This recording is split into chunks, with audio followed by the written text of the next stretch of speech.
the 6th of July 2025, whilst I was in Brazil at the BRICS Summit, Lieutenant General Nhlanhla Mkhwanazi, the KwaZulu-Natal Provincial Commissioner of the South African Police, held a media briefing in which he made public serious allegations about the existence and operation of a sophisticated criminal syndicate that has allegedly infiltrated law enforcement and intelligence structures in our country. Lieutenant Mkhwanazi alleged that the Minister of Police allegedly interfered with sensitive police investigations and colluded with business people, including a murder accused, to disband the political killings task team based in KwaZulu-Natal.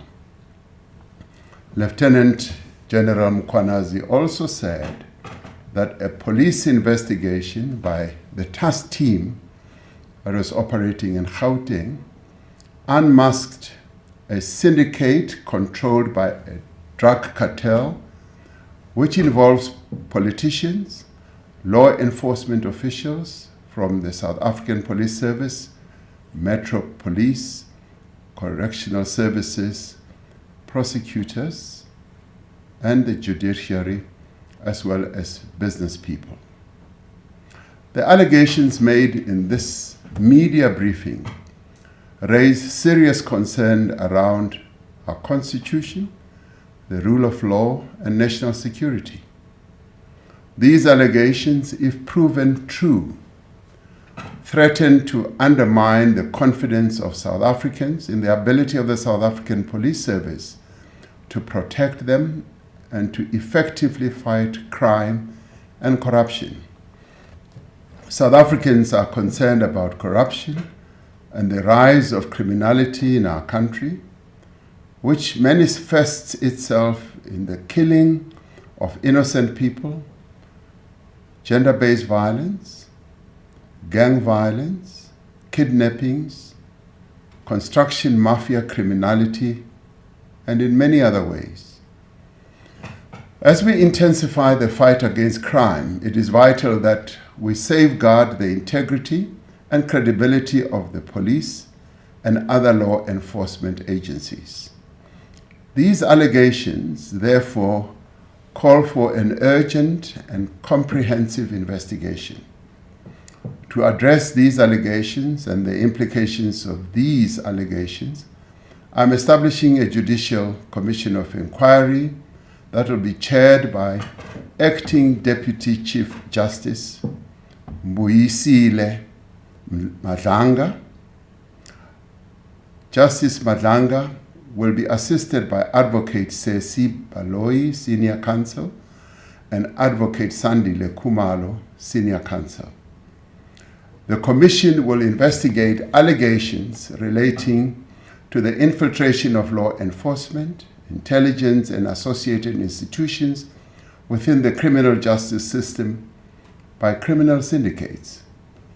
Among the allegations that the Commission may investigate are the facilitation of organized crime, suppression or manipulation of investigations, inducement into criminal actions by law enforcement leadership, commission of any other criminal offenses, and intimidation, victimization or targeted removal of whistleblowers or officials that are resisting criminal influence. The Commission will investigate the role of current or former senior officials in certain institutions who may have aided or abetted the alleged criminal activity, or failed to act on credible intelligence or internal warnings, or benefited financially or politically from a syndicate's operations. These institutions are the South African Police Service, the National Prosecuting Authority, State Security Agency, the Judiciary, and the Magistracy, and the Metropolitan Police Departments of Johannesburg, Ekurhuleni, and Tshwane. The Commission will also investigate whether any members of the National Executive responsible for the criminal justice system were complicit, aided and abetted, or participated in the acts mentioned above. The Commission will be asked to report on the effectiveness or failures of oversight mechanisms and the adequacy of current legislation, policies, and institutional arrangements in preventing such infiltration. It will make findings and recommendations for criminal prosecutions, disciplinary actions, and institutional reform. Once established, the Commission shall consider prima facie evidence relating to the involvement of individuals who are currently employed within law enforcement or intelligence agencies. Where appropriate, the Commission must make recommendations on the employment status of such officials currently employed, including whether they should be suspended pending the outcome of further investigations. The Commission will have the power to refer matters for immediate investigation and urgent decisions on prosecution, taking into account the nature of the allegations and the evidence the Commission will uncover.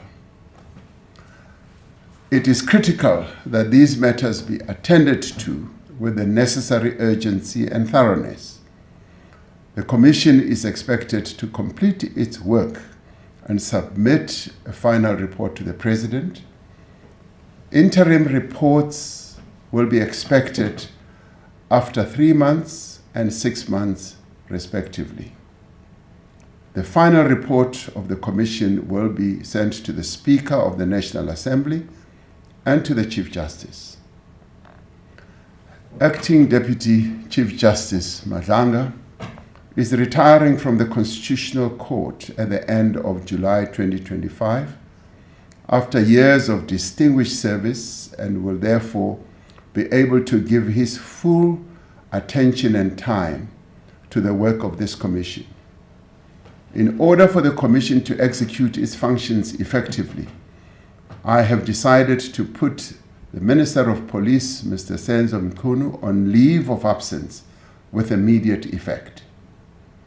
The Minister has undertaken to give his full cooperation to the Commission to enable it to work properly.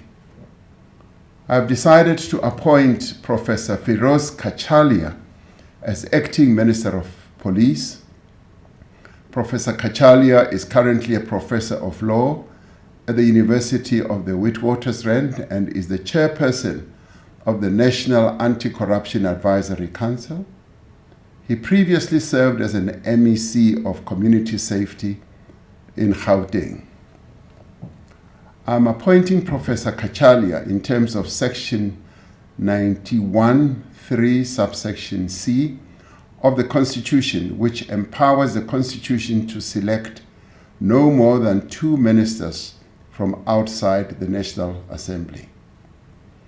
Professor Kachalia will be retiring from his current position at the University of Witwatersrand at the end of July this year. I will, in the interim, appoint an acting minister from within Cabinet until Professor Kachalia takes up his post at the beginning of August. The interregnum, therefore, will just be a little over 2 weeks. This Commission is being established against the backdrop of significant progress that has been made in rebuilding and strengthening our country's law enforcement agencies and security services. In recent years, the South African Police Service, the Special Investigating Unit, the SIU, and the Asset Forfeiture Unit and other bodies have been making great progress and inroads in the fight against organized crime and corruption. It is essential that we maintain this momentum and that we intensify the work that is currently underway. We will ensure that the South African Police Service and other law enforcement agencies continue to function without hindrance as the Commission undertakes its work.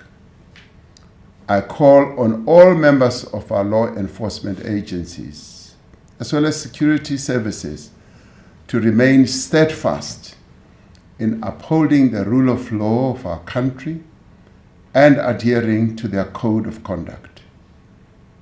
I therefore call on all South Africans to support the Commission in the work that it is going to do where appropriate, and to provide any information or assistance the Commission may require. In establishing this Commission of Inquiry, we are affirming our commitment to the rule of law, to transparency, and to accountability. And we are also enhancing the work that is underway to build a South Africa in which all our people are safe and secure. I thank you.